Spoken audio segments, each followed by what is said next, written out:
Meski DPR lembaga terkorup, haruskah kita bubarkan?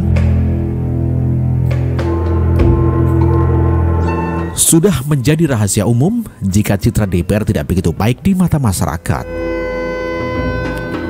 Dikutip dari harian Kompas edisi Rabu 8 Maret 2017, berdasarkan hasil survei Global Corruption Barometer, DPR menjadi lembaga paling korup di Indonesia pada tahun 2016.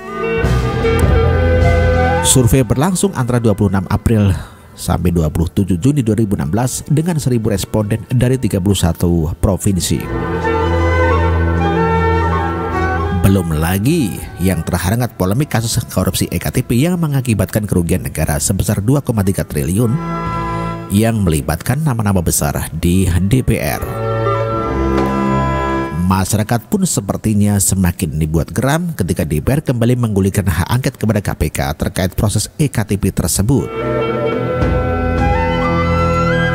Hal tersebut semakin memperburuk citra DPR. Banyak yang menganggap DPR sengaja menghalang-halangi proses penegakan hukum dan pemberantasan korupsi.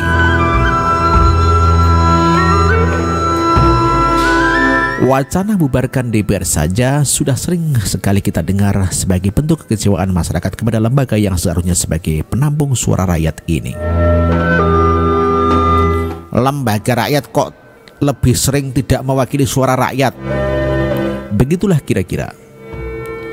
Kembali ke kasus hak angket, hasil survei Saiful Munjani Research and Consulting atau SMRC telah menunjukkan bahwa hak angket yang digulirkan DPR terkait kasus EKTP menyebutkan 65% suara publik menolak DPR menggunakan hak angket untuk DPR. Survei SMRC ini dilakukan pada periode 14 Mei sampai 20 Mei 2017. Jadi sudah jelas mengacu pada hasil survei, hak angket tersebut tidak mewakili suara rakyat. Jadi mewakili suara siapa? Profesor Dr. Sofyan Siregar di Den Haag terang-terangan menyatakan bahwa sudah terbukti DPR selama ini telah menjadi bagian dari biang korupsi dan membebani keuangan negara. Menurut Sofyan, menurut Sofyan, tanpa DPR, Republik Indonesia tidak akan bubar.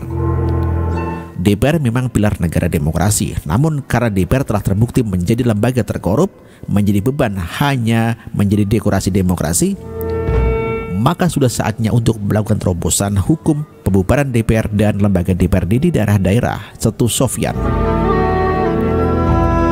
Menurut Sofyan, setelah DPR dan DPRD dibubarkan, maka fungsi dan tugasnya diserahkan kepada DPD.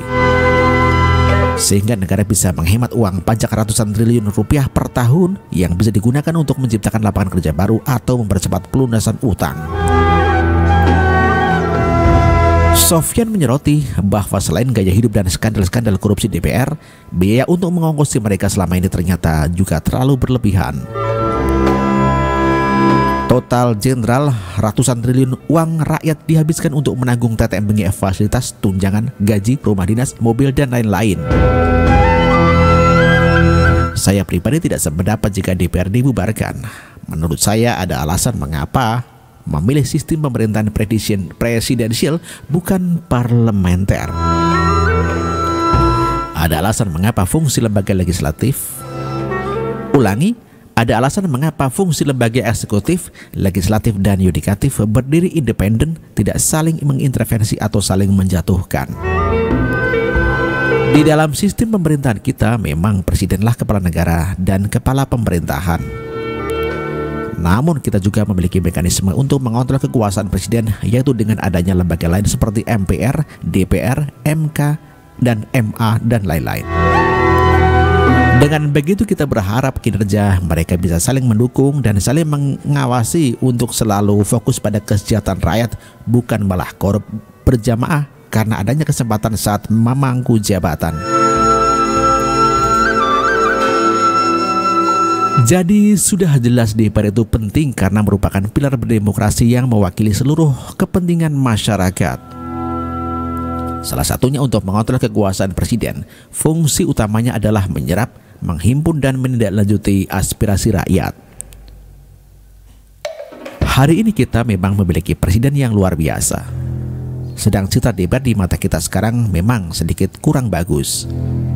Oke lah, sedikit banyak. Tapi jika suatu hari kebijakan presiden kurang bagus dan kebetulan di DPR kita memiliki orang-orang bagus sebagai penyampai aspirasi kita, maka saat itulah kita membutuhkan DPR. Lalu bagaimana dengan citra buruk yang melekat pada DPR? Setelah kita sepakat bahwa lembaga DPR itu penting sebagai salah satu pilar demokrasi, berarti kita juga sepakat bahwa citra buruk DPR adalah akibat performa anggotanya.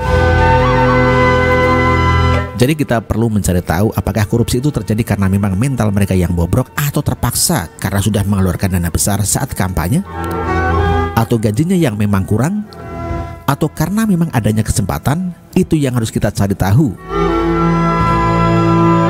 Jadi mekanismenya yang kita perbaiki, bukan lembaganya yang kita bubarkan.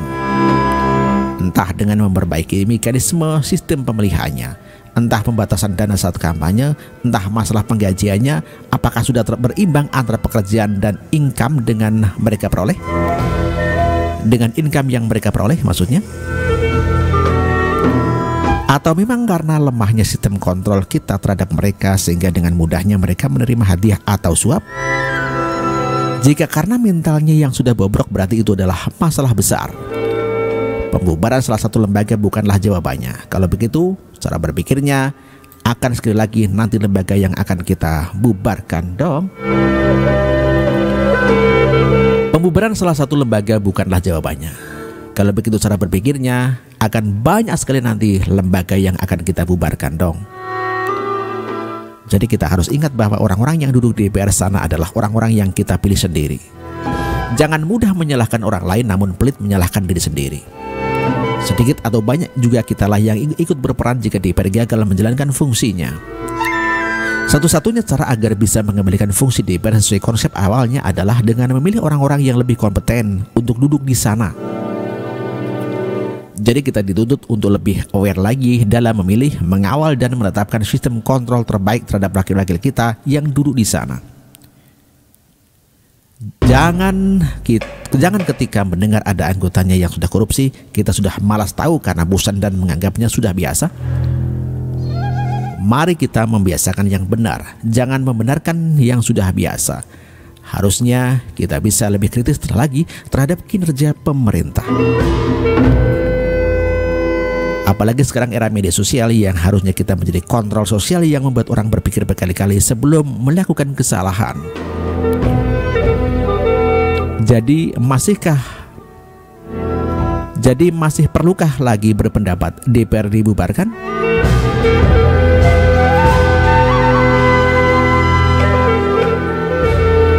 Henny Simamora, terima kasih.